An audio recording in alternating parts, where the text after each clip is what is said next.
Hi, everyone. Welcome to the recording for the podcast for the Big Unlock. This is, carrying on Paddy's legacy. And this is after the acquisition of Demo by Big Rio. I am Rohit Mahajan. I'm the managing partner and CEO at Big Rio and now with Demo as well. Very excited to have my Harvard Medical School colleagues with me. And we have an exciting discussion ahead of us. I would like to request NJ to introduce herself. Well, thank you, Rohit. I'm so excited to be here with you all. I'm Njide Udochi. I'm a board-certified family physician, geriatrician, HIV specialist, and addiction specialist, and the CEO of Summit Medical Group, a multi-specialty group in Columbia, Maryland. As a practicing physician for 35 years and physician leader, I'm in the trenches daily, and I'm knowledgeable about the pain points that hamper the practice of medicine. I'm really passionate about finding solutions that will make our lives easier as we deliver the best care to our patients. I'm also obsessed with technology and how this technology can be used to improve access and quality of care to everyone, but especially to underserved populations here in the United States, and especially in my home continent of Africa. In fact, my entire project during our training at Harvard was focused on this subject matter. And so I sought other physician leaders whose goals aligned with mine. And voila, here we are. So I'm really excited to be with you all, Rohit, Tarul, and Craig, as we do this first recording focused on AI and its importance in healthcare. All right, over to you, Craig. Everybody, I want to say thank you for having me today. I'm ecstatic for participating in this podcast with my Harvard Medical School classmates. My name is Craig McCLoud. I'm the founding member of McCLoud Law Group. I'm a healthcare attorney and founding principal, along with Tarul, with Ellipsis Healthcare Leadership. I reside in Lexington, Kentucky. I have 20 plus years of experience operating the healthcare space, delivering healthcare related services to the elderly, physically, mentally disabled. Our healthcare enterprise currently employs around 1,100 people on a daily basis and serves approximately 1,050 patients per day around the state of Kentucky. My presence here is for legal input on AI and machine learning, and I'm just glad to be here today to participate and offer my my perspective on the matter. Great, thank you, Craig. Hi, everyone. This is Tarul, and my background is actually as a pharmacist. I received my doctorate in pharmacy in 2002, but the last 10 years or so, I've had a huge passion and interest in healthcare leadership specifically. And what brought us together, is the Harvard Medical School Global Healthcare Leaders Program.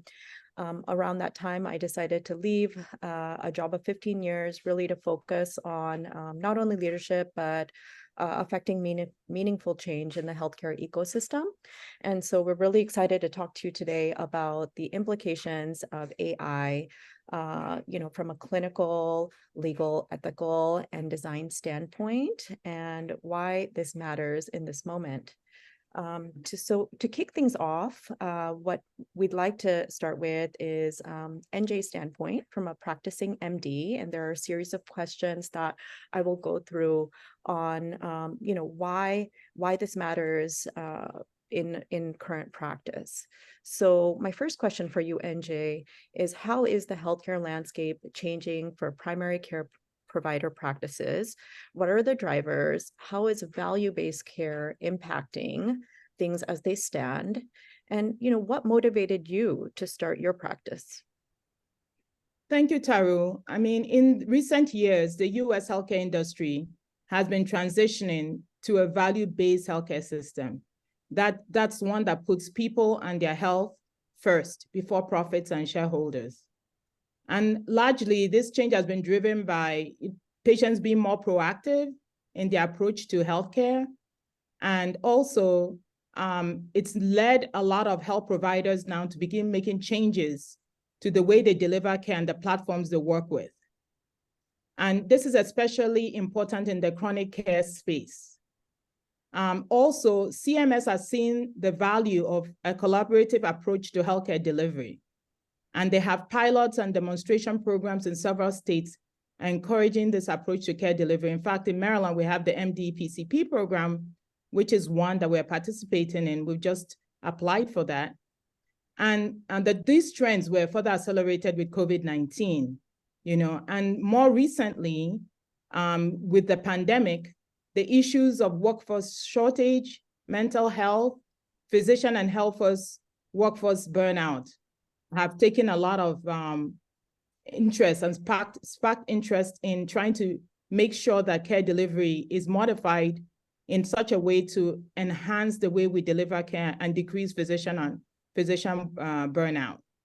With technology and innovation, especially with Gen AI and ChatGPT and LLMs, the future is in blending of technology as an augmenter in healthcare provision. That's where I see it, trying to augment the care that we provide. I believe that these are the drivers in healthcare today.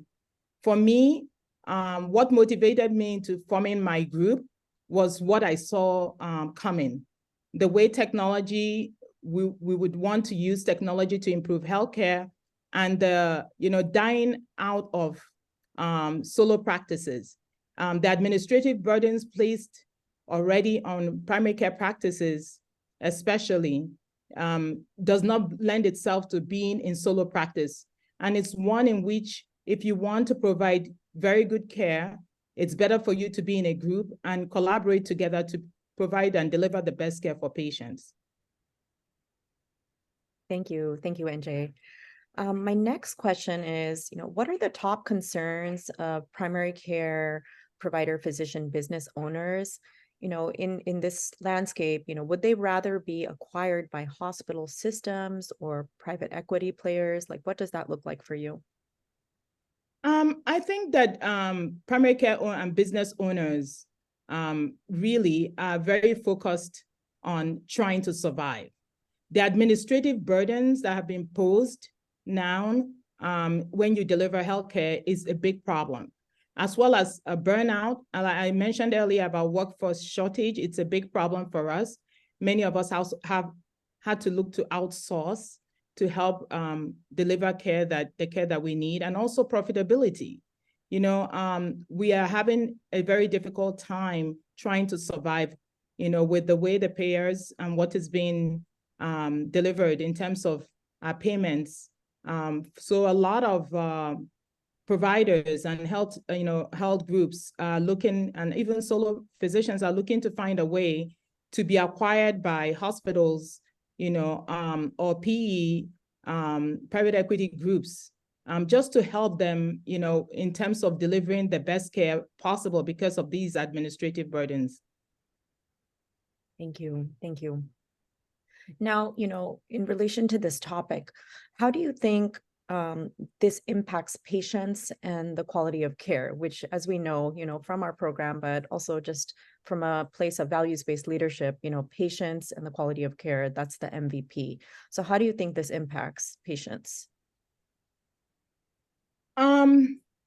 This is something that is really near and dear to me. I think, when I talk to other physician leaders in the space, and you talk to patients alike, where I think what really stands out is the fact that the quality of care that they feel is being delivered is not where it used to be. And this is where I think that it's really important to blend technology to care delivery in a way that will be a win-win situation for both providers and patients. So this is where I think the value proposition is in this. Finding a solution that will help decrease the administrative burdens that occur, improve quality and access for patients, And this is where if you have a solution that really meets those needs, that's really what providers are looking for. And in the short run, it seems as if it's more expensive. In the long run, it is really a solution that delivers this will lead to profitability. So it's really taking a long look out aspect to it, because right now, a lot of physicians, a lot of providers in the health space are really burnt out because of all the administrative burdens that we face. And this leads to, really workforce burnout. And then the quality of care delivered is less than you would want. So trying to find or use technology that will help solve these pain points is where we need to be. Excellent. So I think you actually answered my last question, which was, how can technology help reduce the administrative burden and reduce burnout? I believe you've touched on those topics, but if you'd like to add anything else. Oh, I would like to add a few things. First of all, I think that it's really exciting now because what we have now is, Gen AI. We have these large language models. All of you have also heard about ChatGPT. I remember being in a conference in San Francisco earlier on this year, and I was able to test drive the Doximity GPT and its application in solving prior authorization problems for physicians. And I can tell you it was wonderful. Specifically, a lot of the physicians there were very excited because this is one of the pain points that we have in care delivery. So using technology to solve these administrative burdens is one way a solution can help improve the care delivery.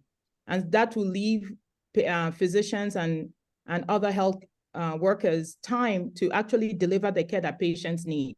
So there are so many ways in which technology can even add value, whether it's in the front end or in the back end, in terms of scheduling appointments, in terms of patient engagement.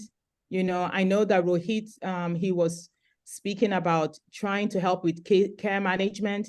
There are just so many ways, even in virtual care. We're all very familiar with telemedicine, whether it's in audio or in video format, with reimbursement from the government and other payers. This has really taken off. And it's just finding ways in which to improve access to care for all populations, especially those living with chronic diseases, remote patient monitoring, and chronic care management. These are all areas that really lends itself to improvements in technology and care delivery. So I'm really excited about this. And it's solutions that actually can combine both that will be the best solutions for the future. And any company that can bridge these two gaps, they are the companies that really make it for the future. Thank you so much, NJ. So actually, I'm going to turn it to you to ask me a question now, and we will continue on, but appreciate your comments. So Taru, can you, I know that there are many providers because we're out here trying to talk about how AI and technology can help benefit care delivery. Can you explain a little bit more, to people listening, what the ethical stand, what are the problems that we should avoid? Because we all know technology is good, but what are the ethical standards and what should we be watching out for? What makes for a good program?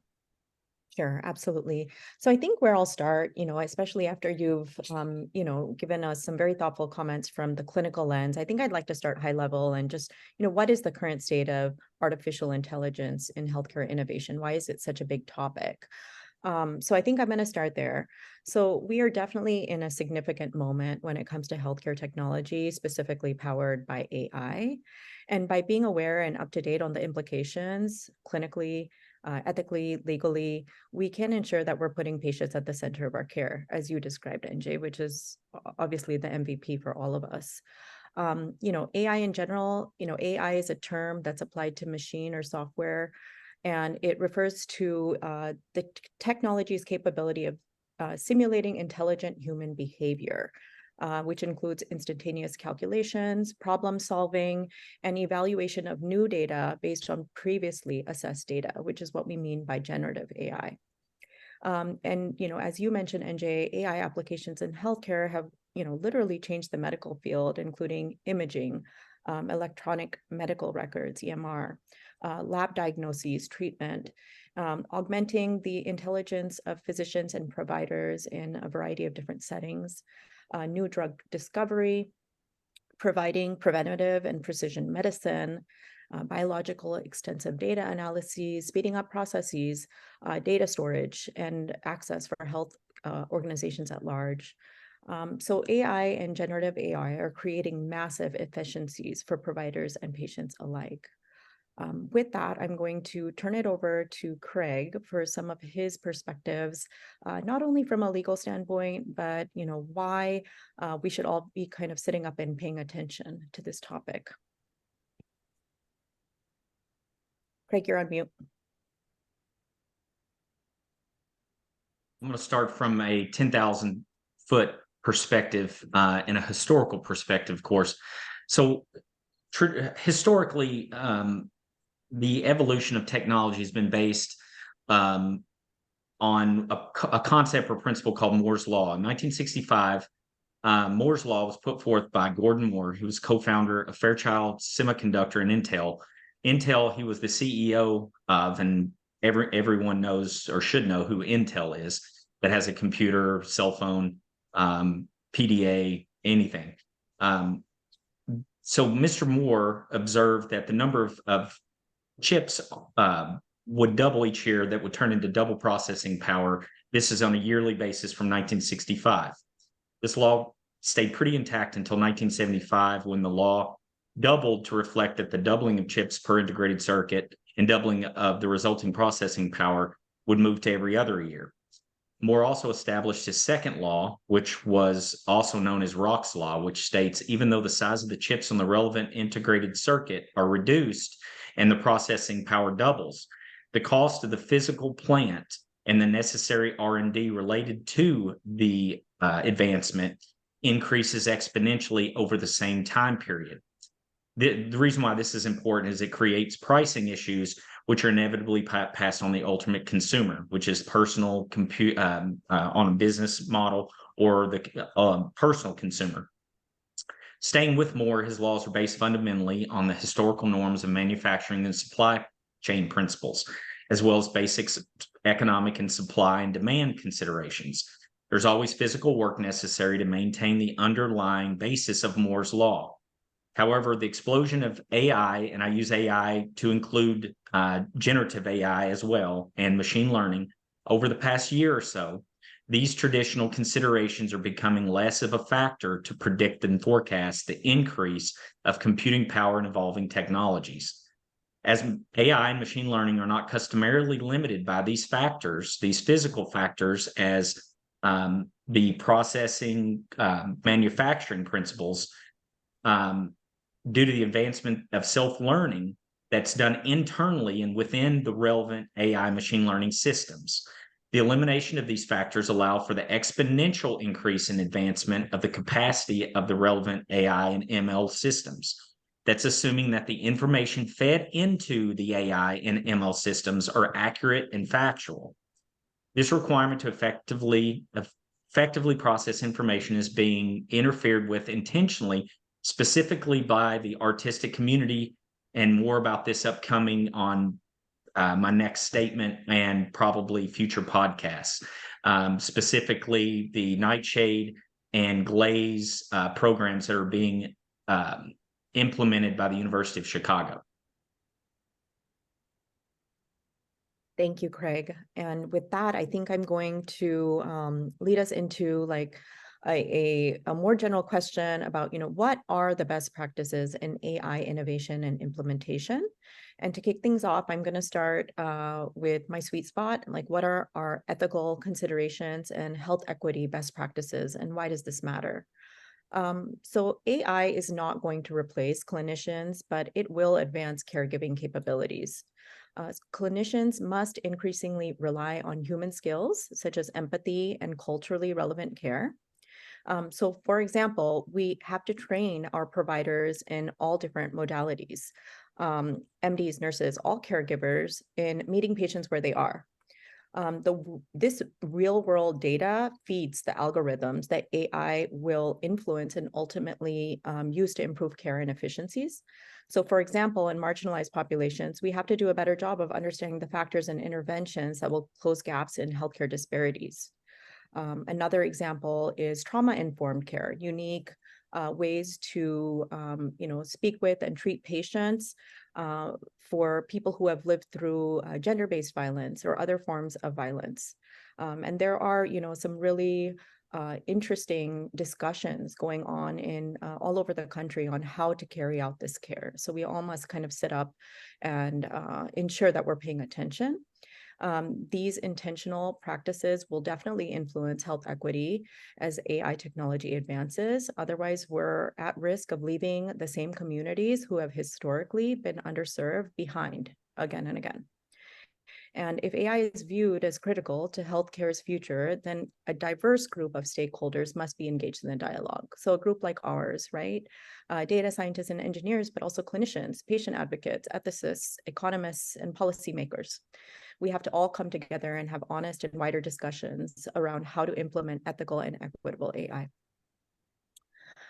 Craig, I'm going to turn it back over to you in terms of legal considerations and why it matters in terms of risk avoidance, management, aversion, and other thoughts that I know you have. So I'm going to turn it over to you.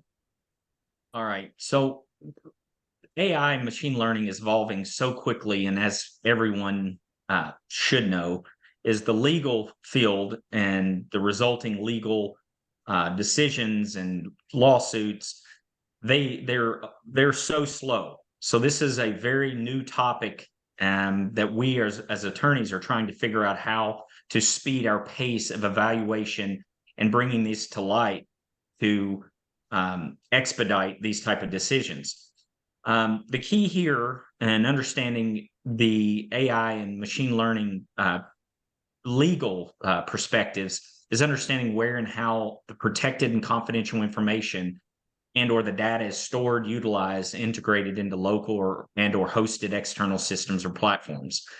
In the law, most usually confidential or protected information is just that until it's not. And where you get to it's not is voluntary disclosure, negligent disclosure, or an authorization by an agent or principal of a business or him or herself donating or allowing this information to be imported into an AI or ML system. So that brings us into this confidentiality and these trade secrets. So, and I'm using this generically, meaning any confidential protected information to include protected health information. Under the US Code, states that an owner of a trade secret must take reasonable steps and measures to keep such information secret. Well, what does that mean? That just means that you can't go out and claim you have a trade secret or protected or confidential information and then put it on a billboard somewhere. That's the historical viewpoint. But however, we're not in the 1950s. We're not in Cleaverville anymore. This is, not 2023, where everything happens over a computer. Information is stored everywhere. And what happens when an employee or an agent of this information, a steward or a custodian of a company or an individual, just happens to link an information source or a depository containing this trade secret or protected health information or any other confidential information to, and it doesn't even have to be intentionally, it could be unintentionally, be negligently, links this information or this platform to an AI or machine learning system. Well, the AI and the machine learning system, typically when you feed information into it, it doesn't really care where the information comes from. It's utilizing it. And once those processes become active, there's no going back. So once the trade secret is input into this AI and machine learning system, more than likely your trade secret is considered public domain. Anyone can use it for any reason at all. There's about 4 or 5 big ticket lawsuits going on right now around the United States. And tentative, if you read the initial briefs and initial decisions, they're pretty much in lockstep with each other, that the courts are saying, hey, you gave it up. You fed this into and made it part of the public domain. You've lost any protection that the courts can give you. So that leads us into the patient and the data privacy. So everyone knows how important the protected health information, or PHI, is from a patient's healthcare and societal positions. However, one problem immediately arises when the AI systems become aware of this data, as I just brought to light. How does the AI system know that this information is still confidential? And how does it know that some of this information that was confidential hasn't been made unconfidential or public by a release or by a court order? It doesn't. So this is why the importance of safeguarding information from an AI or machine learning environment is so critical. Another issue that I sort of, want to bring to light is the facial recognition technology that may be hijacked for improper, immoral, or unethical purposes. And first thing that came to my mind is it's akin to the past concerns with DNA information and the sharing of the same on Ancestry.com, 23andMe, because of the notion that, this information really is the last line that police agencies can utilize to find and crack cold cases, this, that, and other. Ultimately, that the jury is still out on how to utilize this information, this DNA information, how it is being utilized after being deposited on a third-party site.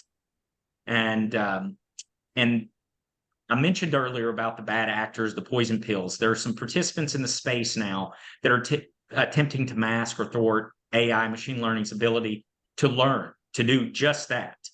And specifically, I've been reading and studying the Glaze and the Nightshade programs, as I said before, from the University of Chicago. The baseline notion here are these artists that are seeking protection of their work, their artistic and music and things like that. They shouldn't have their work stolen, which is serious and valid concern. I think we can all agree on that. But AI doesn't seem to steal this information. They're just utilizing it to learn for future endeavors. And my initial observation on this position by the artists utilizing Glaze and Nightshade is, did they or did they not go to art school? Did they or they not learn from Van Gogh and Renoir? Weren't they influenced by those artists? I doubt that they gave credit or anything to those artists, but they learned from them. They created their own style. They didn't steal it. They just were influenced by their artwork. So it seems like, to me, the artists utilizing these two programs sort of want their cake and eat it too. Thank you, Craig. Thank you so much for your comments. With that, I'm going to hand it over to Rohit to walk us through, based on everything you've heard so far today, how does this influence your design best practices? Yeah, so as Tarul, as NJ and Craig, and you mentioned, this is a revolution. I think, the AI becoming household name with ChatGPT has reached the inflection point where you can literally, everyone's using it for some purpose or the other. So it took a long time. AI has been around for a long time. I've been playing with AI since my engineering school days way back when. But it has now become, ubiquitous to the point where it's easily available and, one can log in and use it, especially, let's say, the large language models. And the applications are immense and, very, very broad and, across industry segments. But in the healthcare industry segment, as we all know, that there are obviously, privacy concerns and patients' lives at stake, right? So when we design AI systems, we do have to keep in mind all the various, aspects that we discussed on the call today, the ethical, the moral, the patient-centric, all those angles have to be kept in mind while designing a solution. And I'll illustrate it by an example of a project that we are currently doing for one of our clients, and hopefully that will bring to life some of the design approaches. So we are working with this very innovative, digital health company that, NJ mentioned. I'd shared with her, is working on a building, a care planning tool. So a care planning platform, and this will apply for, especially for chronic diseases and patients with, multiple disease conditions. So here the challenge was that how do you uh, how do you build a wall so that the large language model uh, is not infringing on any let's say uh, private data of the patients. So there are now possibilities, especially with large tech companies, who will allow you to create these walls. So you can stay in the swim lane where you're building a large language model which is custom, right, and which is learning from the data that is your proprietary data, and it is staying in that let's say silo. So it's not getting influenced, it's not getting externally released outside of that wall, and it is using basically the large language models to kind of use that data set, which is then proprietary. So these are some of the design conditions when we approach projects. Typically you look for a what we call a POC, a proof of concept, and then as you build out the proof of concept and you kind of put it in front of the stakeholders, they can test it. And usually we've also found that even in this project there is a clinician in the loop. So it's still, we need that human being in the loop, where someone's looking at, let's say, the output of this large language model, and making sure, before it goes into the next step, that someone, certified, qualified, a nursing staff or a physician's kind of looked at it before it is being shared with the patient, and they're kind of like signing off on it. So I think this whole landscape is changing very fast. There is literally innovation happening almost every day. It's explosive. Like I don't know which law, Moore's law, which law we should call it. Now the AI law, the Gen AI law, but things are changing very fast. So we have, like, especially in the company that we have very, very qualified data scientists who keep up to date with all the current literature. And that is how we are able to bring to bear our expertise and technology to create these, robust POCs and pilot projects for our clients. Excellent. Thank you so much, Rohit. So, as we kind of move towards wrapping up our discussions, I guess now is the time for the so what. What should our multidisciplinary stakeholders take away from this podcast? Where do we start? What actions should be taken? And Rohit, I'm going to come back to you first, and then we'll have NJ kind of describe how, advances in this space can improve the lives of providers and patients alike using a real world example. Yeah, so I'll chime in with a very small example. I think this stems from a recent discussion I was having with someone who's at a very large healthcare provider system in New York, and he was saying, Rohit, I have so much data in my repository, I don't know what to do with it.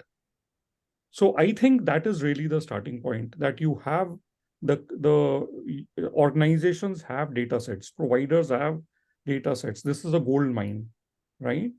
And how do you leverage that data set is where AI and Gen AI comes into play, because AI is good at making predictions. So if you have data sets, especially which are retrospective, which are longitudinal, those are immensely powerful base for building AI and Gen AI models, which can truly help with patient care. So I think in my mind, it is like, for any AI project, everyone knows 80% is data engineering and 20% is data science, and that still remains true. Thank you, Rohit. NJ, from a provider standpoint, from like a practicing MD standpoint, like what do you think we need to do? Like what do people in this space need to be doing in terms of action? Well, thank you, Taru. Sorry. It's really exciting because, you know, the healthcare industry and we know providers, we produce a lot of data, like Rohit has said, and these massive amounts of data from multiple sources is exactly where AI and machine learning can add value. This is especially in healthcare delivery. We know I've talked so many times and there's no day I don't wake up trying to figure out how to solve the administrative burdens and improve healthcare delivery here in the United States and also around the world. So I think it's really in helping solve those pain points. So here in healthcare, AI can add value, especially like you said, in healthcare diagnostics. It's been very valuable with us, you know, many of the providers in radiology, pathology, in patient monitoring. Also, you know, we have AI that has been, and many tech companies have also helped in improving care delivery in terms of predictive modeling. We talked about virtual care, you know, telemedicine, wearable devices. So there's so many areas in which AI can really add value. But really, I think that the technological solution that we want is one that really can blend the pain points, you know, that we experience in care delivery and produce a solution that can solve those problems and at the same time improve patient outcomes and access to care and ensure profitability, you know, for health systems, provider groups, and organizations. So a solution that can combine these elements is definitely the solution that, you know, I think the healthcare community is looking forward to. We, like I said, in the conference and meeting that I had attended in San Francisco, there was so much excitement with the Doximity GPT because we could really use it right there and solve the prior authorization problem. So on a daily basis, there are so many problems that we have, whether it's on the front end of care delivery or in the back end. And so really, where I see that the value is going to be is in trying to use AI and LLMs, you know, to solve the problems that we have in care delivery, as we see patients. So that's really where I think the value add is. Also, we talked previously about the back end, you know, in terms of coding, patient coding, in the RCM process, revenue cycle management. Those are areas I think that, you know, technological advancements are needed, and also startups can focus on in the healthcare space.